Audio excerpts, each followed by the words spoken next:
Assalamualaikum dan selamat sejahtera. Bertemu lagi kita dalam RBT tingkatan 2. Hari ini kita akan sambung bab minggu lepas, iaitu bab 2.4 reka bentuk elektronik 2.4.2 menjelaskan bahagian-bahagian yang terdapat dalam mikropengawal. Baik, apa objektifnya? Objektifnya ialah tentulah mengetahui bahagian-bahagian yang terdapat dalam mikropengawal. Okey, itu adalah gambar mikropengawal. Apa yang ada pada mikropengawal dan apa kegunaannya? Baik, secara ringkasnya menjelaskan bahagian-bahagian yang terdapat dalam mikropengawal. Mikropengawal ini terdiri daripada 3 bahagian penting dalam sistem kawalannya. Berapa? 3 bahagian penting. Okey, yang pertama ialah bahagian input yang terdiri daripada peranti input. Yang kedua ialah bahagian proses yang terdiri daripada unit pemprosesan pusat CPU. Dan yang ketiga ialah bahagian output yang terdiri daripada peranti output. Okey, ulang lagi. Ada 3 bahagian, bahagian input, bahagian proses dan bahagian output. Baik, kita pergi yang pertama. Mendengar video ini, murid juga boleh merujuk kepada buku teks. Okay. Bahagian input ialah bahagian yang menerima isyarat dan akan menghantarkannya kepada unit pemprosesan pusat, iaitu CPU. Okay. Jadi isyarat ini diperolehi oleh peranti input yang digunakan. Okay. Kemudian peranti input ini pula akan hantar ke bahagian pemprosesan. Baik, sebelum itu, bahagian input ini terdiri daripada 2 jenis peranti, iaitu peranti input digital dan peranti input analog. Baik, kita pergi peranti input digital. Terdiri daripada switch tekan tutup. Okay, switch tekan tutup, murid boleh lihat di dalam buku teks juga ada gambar raja dan simbol. Okay, switch tekan tutup, apabila switch ditekan, litar tertutup dan arus clear, bermakna on. Bermakna on. Yang kedua, switch tekan buka. Switch tekan buka, apabila kita tekan, litar akan terbuka dan memutuskan arus. Tiada pengaliran arus. Off. Bermakna off. Okay, yang ketiga, dalam peranti input digital kita ada switch mikro. Switch mikro ini bertindak mempunyai 2 fungsi, iaitu ada tutup dan buka. Apabila kita tekan terminalnya, sama ada tutup atau buka, dia menjadi seperti switch tekan tutup atau switch tekan buka. Baik, ini juga murid telah belajar pada tajuk yang lepas. Okey, kemudian penderia pergerakan. Penderia pergerakan ini berfungsi mengesan pergerakan sama ada pergerakan manusia atau haiwan.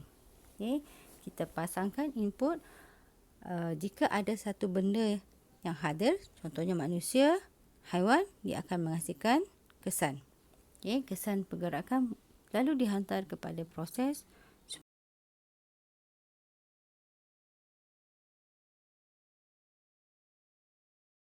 seperti remote kereta. Okey, kemudian penderia air. Penderia air ini berfungsi mengesan kehadiran air. Sama ada air atau tiada air. Contohnya, pengelap cermin kereta. Okey, wiper yang bila kita tekan punat, ia akan bergerak secara automatik. Baik, itu ialah peranti input digital. Bagi peranti input analog, yang pertama ialah penderia jarak. Penderia jarak ini berfungsi boleh mengesan, boleh membaca ukuran jarak dengan objek tertentu atau halangan. Okay. Contohnya,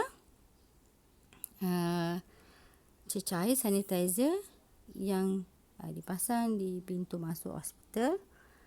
Bila kita hulurkan tangan, dan dia boleh mengesan jarak tangan kita menggunakan cahaya ultramerah, infrared, dan dia boleh mengeluarkan cecair itu secara automatik.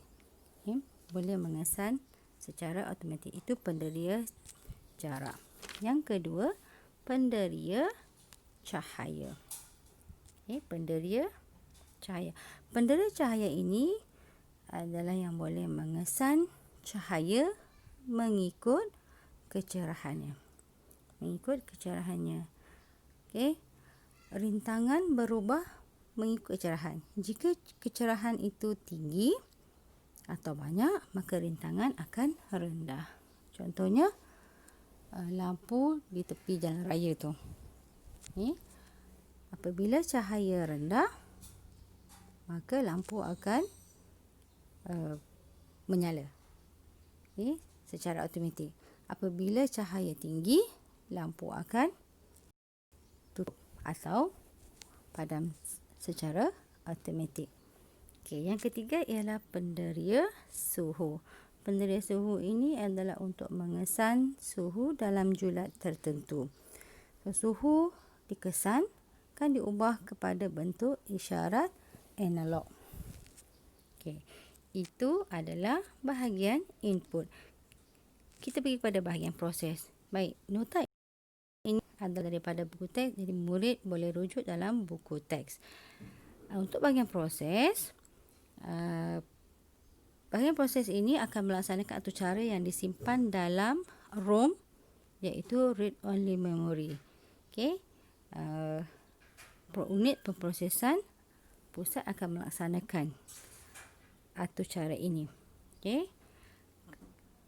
ROM, read only memory ini diguna untuk simpan atau cara kekal dalam mikro pengawal. Jika menggunakan RAM, random access memory, atau cara hanya dapat disimpan dalam bentuk sementara. Jika tiada arus, maka akan padam. Itu bahagian proses. Okay, selepas bahagian proses, kita pergi kepada bahagian yang ketiga, iaitu bahagian output. Bahagian output pula ialah bahagian yang menerima isyarat daripada CPU tadi dan akan dihantar kepada peranti output.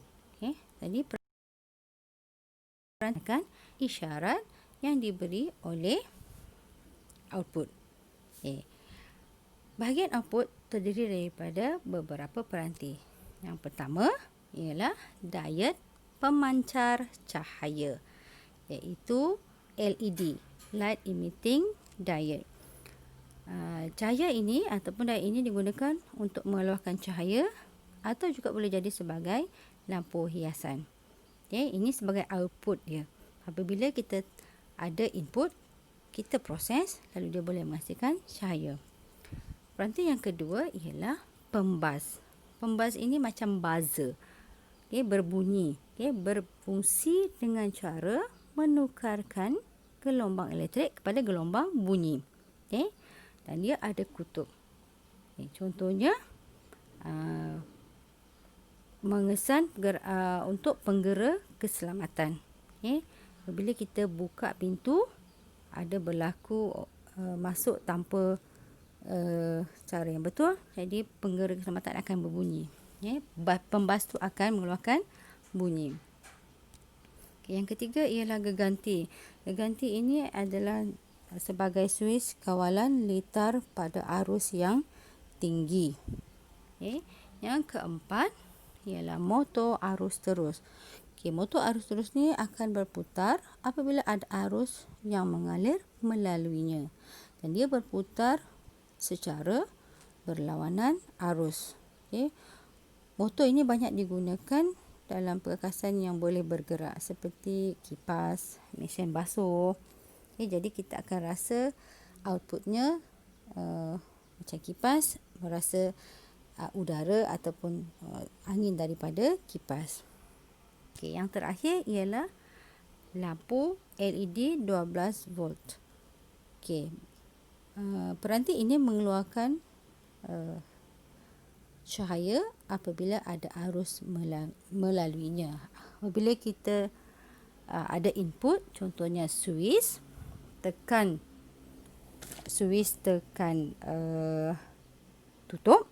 Jadi bila murid tekan, kemudian diproses, murid akan dapat cahaya lampu. Okey, begitulah